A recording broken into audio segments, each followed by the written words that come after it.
Hey, y'all. Hey, it looks like there is a.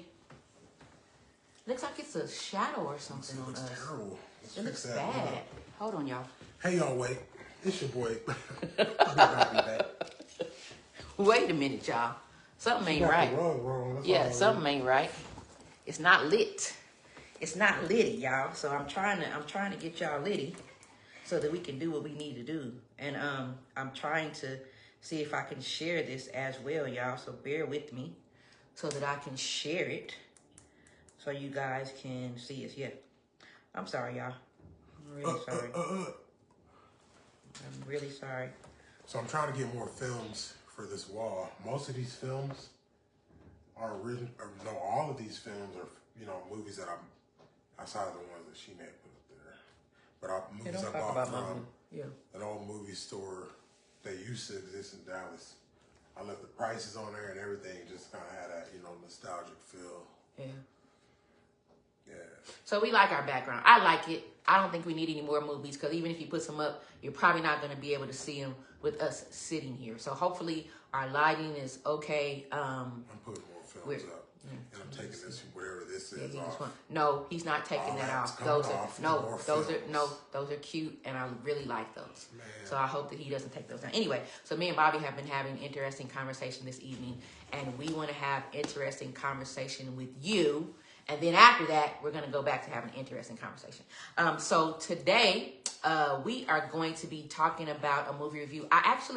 Because I feel like this needs to be talked about, I don't want to do we saw 2 different movies. So we're trying to figure out which movie we want to talk about. And I think I want to talk about the movie with the husband and wife. Excuse me, I'm sorry, y'all. And I don't remember the name of it. And so Bobby's going to have to pull it up to let you guys know the name of it. I'm not an idiot. I'm not going to Google the movie with the husband and the wife. No, it's not. It's not the husband and wife. It's not that. It's the movie that we saw with Lawrence Fishburne in it, but I just don't remember the name of the movie. And so, because you're the one who actually had us watch the movie, so it was your movie choice. Because my movie choice was the one about the girl, and so I wanted to talk about this movie. But I want to get the name of it first so that we can reference it and then we can let you guys know exactly what it was about and all of that good stuff. And so once Bobby finds the movie, then we can talk about it. I cannot think of the name of the doggone movie. Man, give me a second. It was about a house, though. I know that. It was called Cellar. The Cellar Door. Cellar Door. The Cellar Door. Okay. It was called The Cellar. I don't think there was a the. Oh, maybe it was called Cellar Door. Okay, maybe it was called Cellar Door. I don't remember. Anyway, so we're gonna do a little bit of a spoiler alert. What phone is that? This is my personal phone. My iPhone? No. Oh, the junk. iPhone's over there. It's not. Okay, so we're filming with our iPhone. This is my phone that is an Android that I absolutely love. So it's not junk. Wait a minute. It's not junk. You're such a hater, man. Ain't nothing wrong with my doggone phone. You swear, man. You be on a whole nother. Anyway, so it's junk. What are you saying? It's called it works just like a normal phone. The only reason why we film with this iPhone is because it has a little bit better phone picture quality. That's all she had to say. Photo quality. Was a little bit better phone. And cut that. Anyway, let's go to the next video. I'm not. It's a little bit better picture quality or video quality. But it works the same way. I talk on that phone just like I talk on this phone. Anyway, we're off of iPhones because we're not reviewing phones. We don't care about phones as long as they work. So, Cellar Door was the one of the movies that we saw, I think about a week or 2 ago. And it was an interesting movie, right? So it was about a husband and wife that they were looking to, I don't even remember the premise of the movie, really. The husband and wife were, we're going to bust it up right now and tell everybody what it was? Yeah, I said it's spoiler alert, so we want to talk about it. They were trying to find a new life. Okay, so they were trying to... Because, it's typical movie stuff where, I can't do this, so I failed, so let's just go find a new life. Okay, so let's say that's the premise of the movie. That's what they did, and they stumbled upon, they were in a place where they want to live, town-wise. And stumbled upon their realtor. She turned him on to this guy.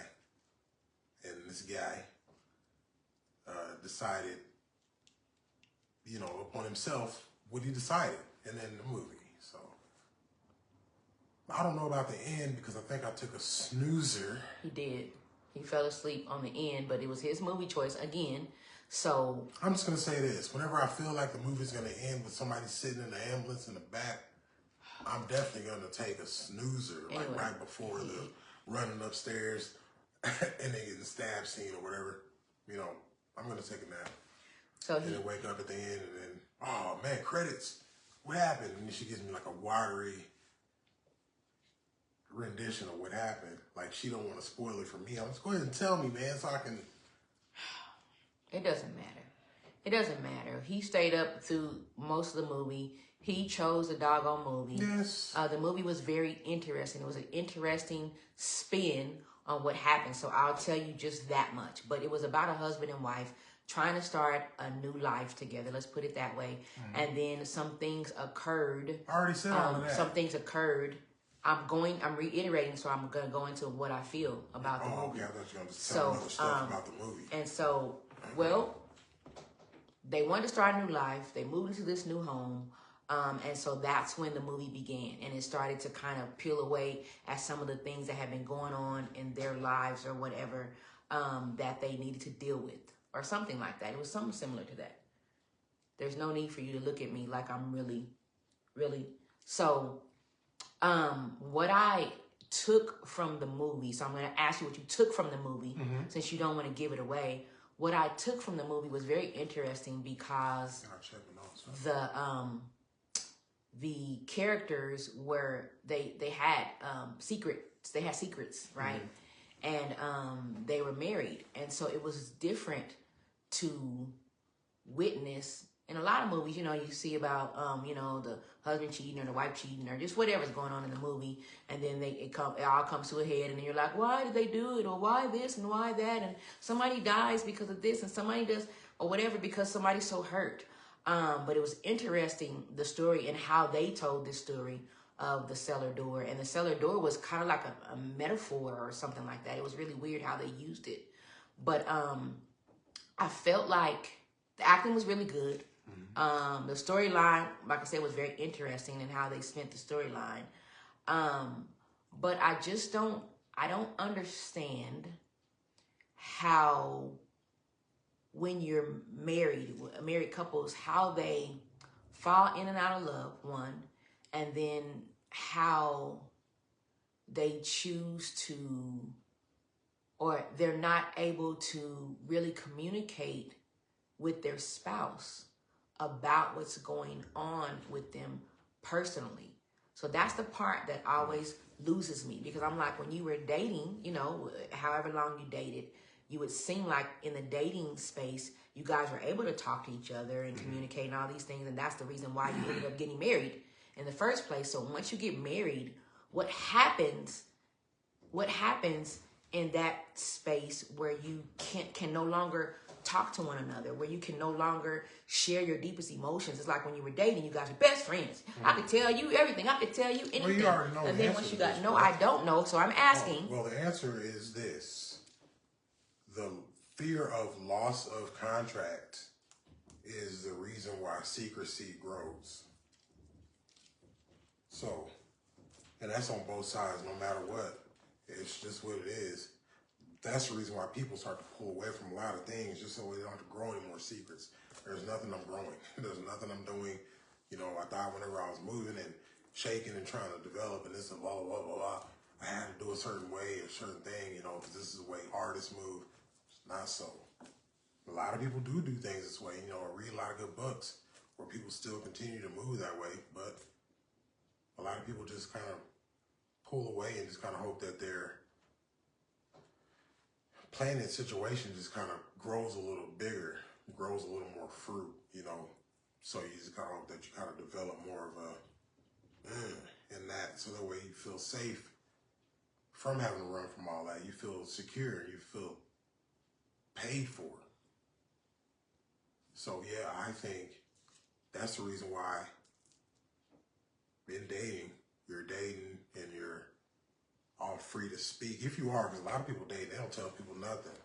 I know some people who date, they still don't know anything about their families or anything. You know, I don't know, what's his name, Asa or Acer or Acidy, my daughter's boyfriend or whatever the hell. I don't know nothing about his family or nothing. There hadn't been an introduction. There hadn't been any kind of formal, none of that. Right. What am I supposed to do? Am I supposed to be a big black fella and just drive down to Texas with boots on and a hat and just knock on doors? You know, is this what I'm supposed to do? There's supposed to be a formal invitation. You're supposed to invite. You're supposed to give a hand. But that's been broken because people stopped doing communication and all of that in dating. So I think that if we do, these movies show people in broken situations because they were dating broken. They're all over the place thinking that, oh yeah, I'm gonna date this one person, but I'm still kind of floating about, and this doesn't stay like that, man. You have to start focusing your mind and start tightening that up. You can't do all of that. So when you're dating, if you're dating with the mindset of, I'm getting married and I'm gonna stay there, then you're already kind of moving yourself mentally towards doing that. So those kind of movies don't play your life. No, I don't think that those movies play a lot of people's lives, but when you talk about the divorce rate, which is lower than what they tell people. Yeah, it in is. The church. It is, especially in the church. 13%. But when you do deal with divorce, and you look at movies like this, and you can kind of understand why sometimes when you look at the storylines or the characters or whatever. But my question is just the resolve, though. Like, the movie was very good. You guys can go watch it again. It's The Cellar Door. Acting was great. I would give it probably 3 stars just because I didn't understand some of the references. So I was kind of lost in what they were doing. And then the ending made me feel even more lost because I was like, okay, now what? You know, so they left it really open-ended at the end. And if you're like me, I like to have things really closed neatly with a nice little bow. Just because it helps me process stuff better. And that's just me as a person. I'm a processor. And so in asking you that, though, Bobby, I was just like, what is the resolve, though? Because in the movie, trying to find this better life, how? Like so you're trying to find this better life, and you and your husband are kind of supposed to be on the same page. But for whatever reason, you guys end up not being on the same page. Where does the resolve come in? Like, how do you fix that if you guys are not on the same page, but you still want this better life? Do you go your separate ways because you're no longer wanting the same things? Or do you stick it out and say, okay, hey, look, we need to bare our soul to one another so we can figure this thing out because we're in this for the long haul? Yeah. The only resolve is your own personal clarity. Your own personal.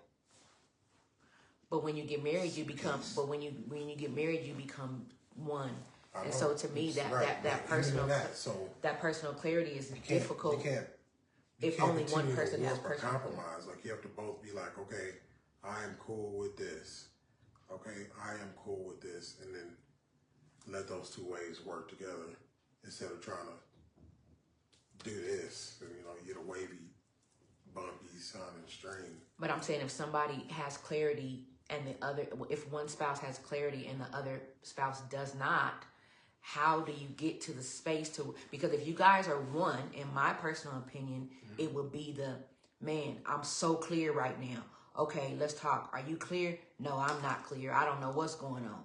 And then you guys come together and say, okay, we're going to make sure we're both clear in our roles with one another and our roles separately as individuals. And then we're going to say, okay, this is what we want collectively. Because it's one thing, like what me and Bobby do a lot. I used to be able to, and this is a while back when I was reading this book by Michelle McKinney Hammond. And she was talking about goals and all these kind of things. And I was a single woman at the time. And so I learned a lot from that book. And I took that with me all these years. So I started doing goals for myself, like personal goals that I wanted to achieve by myself. Like, hey, I want to go to New York one day. I want to You know, I want to write a book one day, or I want to do these things. And so when Bobby and I met, I still continue to do those for myself. I'm like, okay, this is me, and I need to be able to bring something to the table, like they say, as a wife or as a husband. So I'm like, okay, this is me making myself a better person. But I realized, I'm like, at the end of the day, these are things that I want to do for me. But some of that is going to have to change now, because now I am a married woman to Bobby Burris, right? And so I started to be like, hey, Bob, let's make some goals together. Let's make some personal goals, and then let's make some goals together of things we want to do as a married couple. Because all day long, I feel like, oh, I want to do this, check mark. I want to do this, check mark. But if I'm not single, that really means nothing. But a lot of things that we do personally is a lot of you. I mean, it's about 92% stuff you want to do. You have help. The thing is with us, you have help and you have a partner in what you do. I don't. But like, I don't, in my personal stuff, like what I need and want, I don't have any of that. I don't have anybody to sit and listen. I don't have anybody to sit and sew. I don't have anybody to paint with. I don't have any, but you have somebody to write with, you know, and to sit behind the scenes and get no credit. It's cool. You have somebody to develop shows with. You have somebody to do all these things. I don't get on news. I don't get none of these radios, interviews and stuff that you get, all this shit. I don't get none of this, you know, but you have that. I don't have anything other than somebody to go into the dressing room and make sure some models are dressed, because you can do that for me. Or, you know, doing the paperwork stuff, wherever those shows happen. I'm very appreciative of it. I am. But on a personal hand in hand, I don't have any help. I don't have a partner. Okay. So the compromise is I love you, so we just, you know, I'm willing to go with you and make things work. Keep the peace. But so to the audience, questions when you guys watch the replay, what is true help?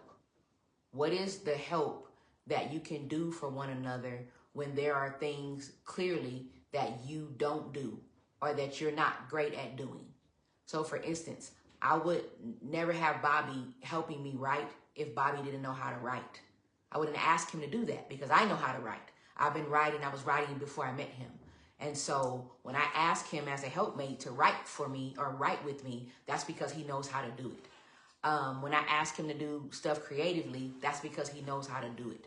And so, for instance, when you're asking your spouses, for instance, if you're married to a person who is an accountant and you're not good at math, there's going to be a difficult time for you to help your spouse with accounting when you're not good at math. That's not your thing. That's not what you do. But what can you do to help that spouse with something that will help the accounting without having to do the accounting because you're not good at that? Since we met, right? And I know I've had my stumbles and I know all that, but I know when I need to help you with something that I can't physically or personally do, how to believe for God to send them.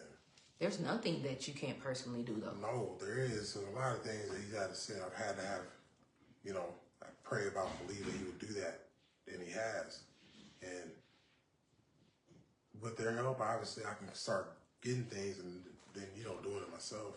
Then maybe that's it. Then maybe it's the prayer thing, because what I've always thought, it just in my opinion, and we're now talking about relationships. We're talking about, you know, we're having an open therapy session right now. But what I've always thought is, if I'm not going to mess up what you have if you're great at this. So who am I to come in and be like, hey, you should do this way. You should do this way or whatever. When I'm like, clearly, come on, y'all. Like, Bobby is the greatest cook that I've ever met. I'm talking like chef, but never went to school for it or anything. So me coming in saying, okay, hey, you need to cut those onions this way or just whatever. I'm like, okay, that's not my jam at all. So I don't want to come in and stifle what he has going on, because that's him. So even when I come in and I try to be like, hey, can you show me how to do? Then it takes longer. And I know how he is as far as like, okay, I'm already 10 steps ahead of you already. And you on the first thing. I'm like, okay, I'm just trying to help and figure it out. But if I can't figure it out, I'm like, it's easier for you to just go ahead and do it. And then give me something that I can do. When you watch a film or something or get an album, yeah, you see all the like people that's involved in like making that project go. Right. Like, people expect me to like do projects of a certain magnitude by myself. I'm not my dad, man. This dude is not that dude, man. He's a soldier. He's a different kind of person. I would like to have help doing what I do, getting better and learning. I've reached out to so many artists, man. It's unreal. You know, and been rejected by just about everybody. Bree Bro was the only artist who did not reject me. And I'm like, man, that's real. And she's a professional. She went to college for what she does. And all these shitbags, when I'm playing, me stop. Bobby, don't do that. All these people have turned me down and just been picking up stuff like in the house like me. And it's like, you have no reason to, you know what I'm saying? Yeah. You have no reason to stand higher than me, like you're above me or something. Or like I don't need help or whatever. It's crazy. I would like a collaboration. I'd like to work with somebody. You know, I've grown so tired. I hadn't even been able to do much. Body hurting, you know. So I just would like that. I'm sorry, y'all. We just off. dumped our stuff on you guys. Way off. Thank you guys so much for commenting. I'm seeing the comments, but I can't pull them back up. So that's why you see me looking down, trying to struggle to figure out the comments. But thank you guys who have been commenting. Food. So yeah, so again, the Cellar Door, very decent movie. It will make you think about your own marriage, and so that's all that we really want to do. It's making us talk about all kind of stuff, you know, personal stuff that we have going on. The Cellar Door, I think, is a metaphor for marriage. That's why the movie was so good. And it might be the Cellar Door. So the Cellar Door, I give it 3 stars. Bobby, what'd you give it? 3.6. 3.6. I'm gonna give it a 4 because of Larry. And where do we watch it? Where do we watch it? Was it Tubi? It was Tubi. It was a Tubi movie. And so you guys, if you guys have Tubi, if you can get Tubi, watch that. Lawrence Fishburne was in it, called Cellar Door or The Cellar Door. So we're gonna talk about. We're gonna go because me and Bobby, you know, like I said, we finna finish our conversation. But we're gonna talk about the last place we ate. So you guys, I had a chance to get tickets from my job, as you guys hear me talking about. I love it. To go see MJ1 live, and we've already seen MJ1 live like 3 times, so this was like our 3rd or 4th time seeing it, right? It's actually the 4th time I've seen it. And I wanted to I was trying to take him because we didn't get a chance to do a whole lot for his birthday. So we went to the MJ1, and they said they had made some changes. So they wanted us to kind of review the changes and, you know, see if we liked it, blah, blah, blah. And so we got a chance to, I wanted to take him to eat beforehand, and we got a chance to go to this place, and you said the name of it is Hussongs Canteen. Hussongs Canteen, and it's not Cantina. It's just Cantina. Cantina. I'm trying to see the story because there's a story about the original place of this place being where the margarita was invented. So it is at the Mandalay Bay because that's where we were waiting to go and see the MJ1, and we just went upstairs to try and find something. So we had a hard time. Me and Bobby always have a hard time trying to figure out what the hell to eat. It is very difficult for us. Bobby is a stickler on places that he likes to go to make sure that he's going to get the best best experience. What is that? Also, he doesn't eat potatoes. And everybody so that's another thing that we have to endure when we're trying to find cool spots. So we sat there, y'all. We went, and it took up. We walked around the doggone thing. We even walked into the Luxor. Yeah, my knees started hurting. Yeah, we walked all through the Luxor, found some nasty places. Some dudes said, "Hey, what y'all go to the ghetto places up there? Why don't y'all go over there to Diablo's? Or walk right past Diablo's. That's where all the good restaurants is at." Yeah. We did all that. All that was garbage. And we walked, y'all, for at least about maybe 20 minutes. That's terrible. Trying to find something. And so Bobby's getting irritated, right? And I could see it. And I was so proud of him because usually he gets irritated right away, right? So he really tried his best not to get irritated because he knew that it really came from the heart, that I really wanted to take him out, celebrate his birthday, and I really wanted us to go see MJ1 again. Savage pain? Yeah, and he was also in pain too.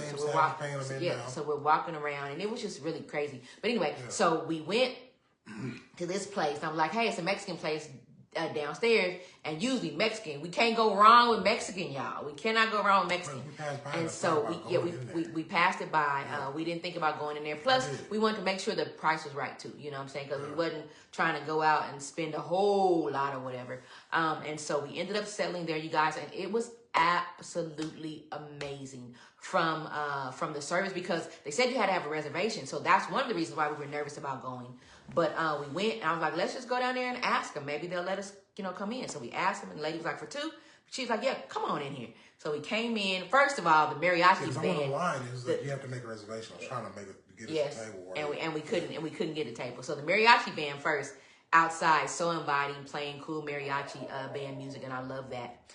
But they were not there when we got back. They were there when we first passed by. So when we got there, great service. The waiter we had, I don't remember his name, unfortunately, but great server.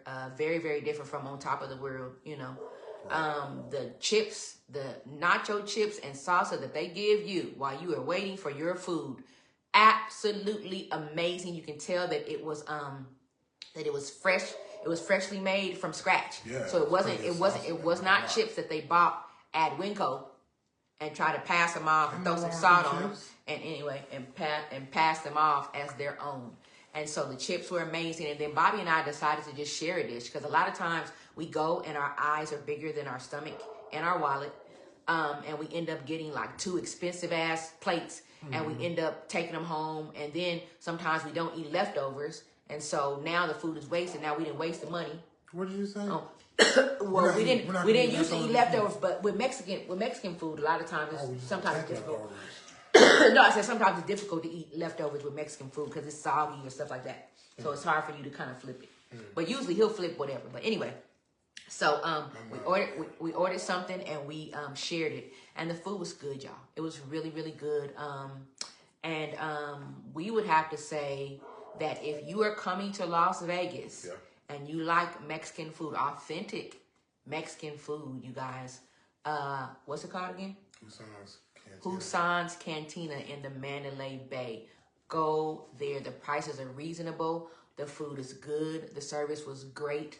One of the mariachi members, he saw me holding Bobby's hand when we were sitting at the table. Yeah, he's like the leader. I don't know what you call that guy, but he was like really cool. And he came over there. He's like, man, I see you guys holding hands. You're like, man, that's so great. And he was like, hey, if you guys can think of a love song you want us to play, let me know and I'll play it. And it was so cool. He said that? Yeah, that's what he said. That's the first thing he said. I missed that part. Yeah, that's the first thing he said. What I was looking at was Buddy's fat ass guitar. Yeah. And I was thinking he's going to start playing that mug and embarrassing us right there in the spot while he was talking. I was like, he's not going to play that right because he's going to spend it. No, they were getting he's not going to play that. No, don't do it, dude. That's what I was fixing to happen.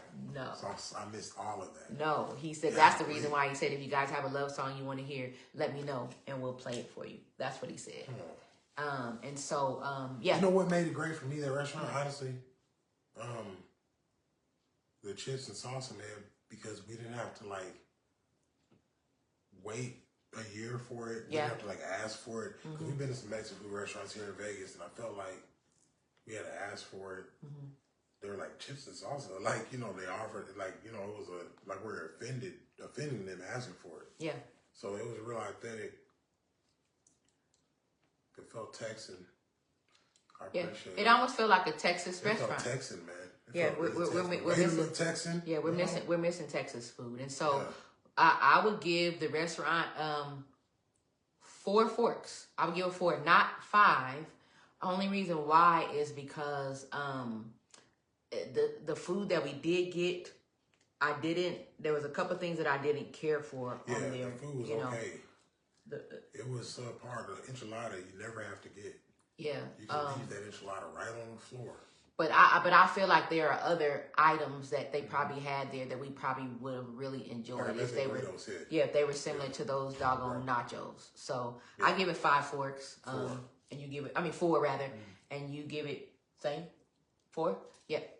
So go visit that restaurant if you're visiting Las Vegas, or if you are in the Las Vegas area and you want to go on a cool date.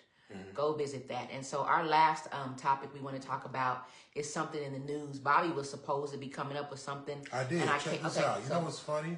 This is a funny story. There was a rock that was found, and y'all may have seen or read this. Rock that was been used as a doorstop for over a decade. Turns out this rock was the last piece of this particular amber, worth $1.1 million. What? It's over 30 million years old. What? Yes. being used as a doorstop. Where? Where's the city at? I pulled it up and everything. Was it at somebody's house or was it at a restaurant or a business or whatever? So somebody was using a rock as a doorstop, and then how did they find out? This rock looks pretty cool. Yeah, how did they find out? An Romanian woman grabbed it out of a river and took it home, using it as a doorstop for years. However, this isn't actually a stone at all. It is ancient amber that is millions of years old and worth more than $1 million. Wow. The whole thing weighs 7.7 pounds, and experts say it's the largest intact piece of amber in the world. Amber was once resin from a tree, which fossilized over time into a rock-hard material. Amber is often considered a gemstone, despite not mineralizing in the conventional fashion. So, Bobby, how did she find out about it? Between 38 and 70 million years old. It was discovered in the village of Colty, a place where amber But I don't know has if they been can hear mined all since the that. 1920s. I'm trying to see what I can This say. massive chunk of amber is now in a museum. Experts say it's worth around $1.1 million. And this isn't the only doorstop rock that ended up being more than meets the eye. Back in 2018, a man in Michigan was using a large stone to prop open the door to his barn. That ended up being a meteorite, which ended up being worth $100,000. Well, it doesn't say on this particular story where it was at, but let me see. It's 2 days ago. And so we'll come back to that while Bobby is searching for that. We talked about Marvin Sapp before and on the last show, and hopefully he got all that together. I don't know what happened with that situation, but I want to talk about, y'all, another rapper I saw in Poland. Yeah, 1991 is when they started using it as a doorstop. 1991, and then when they found out about it? Recently, just now. Wow. Did they get the money from it? Or did they? Yeah, they saw it. Well, it's at a museum. I don't know what they got for it here. So it pays to have somebody like Bobby Burris who looks at everything and is like, okay, let me see the history from that. Let me see where that came from. Let me whatever. He does that very well whenever we're thrifting or anything like that or whatever. He's going to look at something and see if there's value in it. Because sometimes, like we say, something looks old to you or not worth anything, and you have no clue sometimes what you have in your home, in your possession, right. What your family passed down to you, different things like that. So that's an amazing story. I wish that would happen to us one day. So I'm hoping whenever we stumble across something great, Bobby can find out the value of it. We only have a few more minutes, y'all, because we want to get out of here. But yeah, I want to talk about rappers though, Bob, and I know you'll have something to say about it. Just briefly, another rapper I saw got murdered, and then also we were reading up about one of the rappers in Dallas that actually got convicted for killing another rapper out there. That was an ongoing story for a little bit. And so what I want to ask Bobby is, what the heck is going on with these rappers? And some of them have been, kind of famous rappers, Nipsey Hussle, what's your Young Dolph, people like that, Pop Smoke or whatever the guy's name. I don't know what the guy's name was. But what is going on with these rappers? Why are they starting to die so violently, almost like in their lyrics? I'm not sure. There's a lot of different theories. Some people believe it's the diamonds. Some people think that it's just a putrid art form and it's just eating itself up. So I don't really know. Yeah. But I mean, you see evidence of what's going on with these dudes. It's not looking good anywhere. It's looking bad everywhere, even for the ones who've been standing on the top of the mountain, pointing down at everybody for the longest. Yeah, it's starting to catch up to them. Even rappers that are not even in our country, you guys, that are just, something is going on with that art form. I'm not sure what it is. I can't speak to it because I don't really know, man. I've stopped listening to a whole lot of rap. Bobby always talks about me because he says that I listen to old school rap as a way of nostalgia or, whatever. And I kind of like it, but a lot of it's trash. And a lot of it might be trash. I don't know. But if I do listen to rap, or when I do listen to rap, if it doesn't give me a feeling of, man, I remember when I was just, 17 in high school, just having a good time, and this song came on. You know, sometimes I'll go back and listen to the lyrics, and I'll be like, why the heck was I listening to this song? It's stupid, and the lyrics are bad, and so I shy away from those types of songs. But some of them, it's just like bum stickity bum, you know, just like, what are you talking about? I don't know, but I just remember the feeling I got when I was, you know, dancing at the club or whatever, just having a good time, and I had no worries, no bills, no nothing, and so it just gives me good feelings. Really, honestly, it does. And so sometimes I'll listen to that from time to time, but like I said, I've kind of moved away from a lot of that stuff, so I can't tell you what it is, but I do know that until those rappers or these rappers start to really have clear, conscious minds of why they're doing what they do and how much influence they have on the world, not just children. I mean, on the world. Hip hop is ruling the world. We use hip hop every single place. You can't not find it anywhere. You know, it's on commercials. I mean, it's on everything that we touch. And so the only thing I can think of is until they start really consciously knowing why they're doing what they're doing, and how many lives that they can touch, ruin, or build up in what they say, that it's going to continue to be an art form that is questionable by many, and that is just Pied Pipering and leading especially little kids or impressionable people, period, down the road to ruins.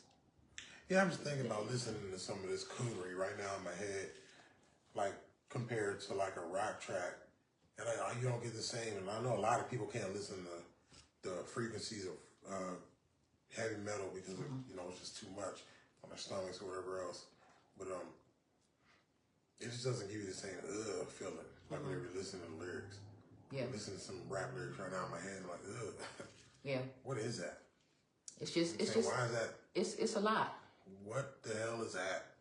It's a lot, and it's funny. I'm gonna end with this. I was listening to Snoop Dogg. He was on a podcast. I happened to be listening to it at work, and it was funny because he said that when he first got into the game, he was, you know, on the gangbang and stuff, or, you know, it was selling drugs or whatever back in the day.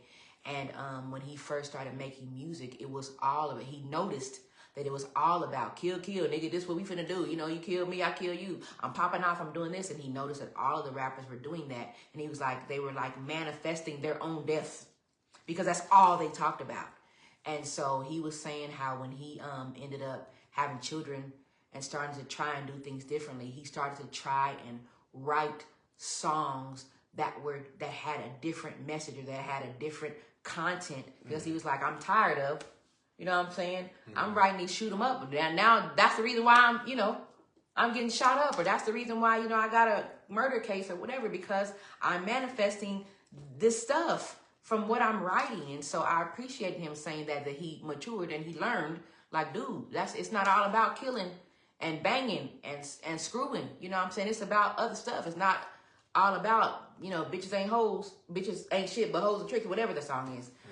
So it's different. And so I appreciate the fact that it took him a while to learn it, but he did. And so some of these rappers now, following in that same mind frame as they are growing, they need to kill it right off, because I think that, you know, you might not have the opportunity to grow and mature and be 50, however old Snoop is, because you might get taken out before that because you're doing dumb stuff early on. You know what I'm saying? So you might not have that opportunity. And that's a lot of things that, I mean, we say that about everything. So it's the same thing about, you know, belief in God. You might not have a lot of times when you say, I'm going to get my life right tomorrow. You know, I'm going to trust God for this or whatever. And you might not get tomorrow. So that's what I have to say about rappers. We've had a great discussion. I thank you guys for listening and tuning in. Hopefully you watch the playback and you guys give us some great feedback. We've asked before if you guys have some movies you guys want us to review. Bobby is a very harsh critic. I'm not as harsh as him, even though I love movies. I am not. He's very harsh. And he's harsh on movies and he's harsh on food. He's just harsh. No, I'm not. He's harsh. Not harsh at all. He's gonna tell you exactly what it is, and his tone might not be, might not be the greatest, but I appreciate that. I appreciate that from him because he's not going to sugarcoat anything. He's going to tell you what it is. Where's my dog? And that's what it is. Pep. Anyway, Bob, are you done? The door is closed, so how's Pep going to get in? I'm trying to see if she's going to hit the door. She's not. Pep. She's probably still outside. So you guys, we will see you guys next week with another movie review and another food review. And we're just talking about stuff, y'all. So tune in. Talk to you soon. Bye.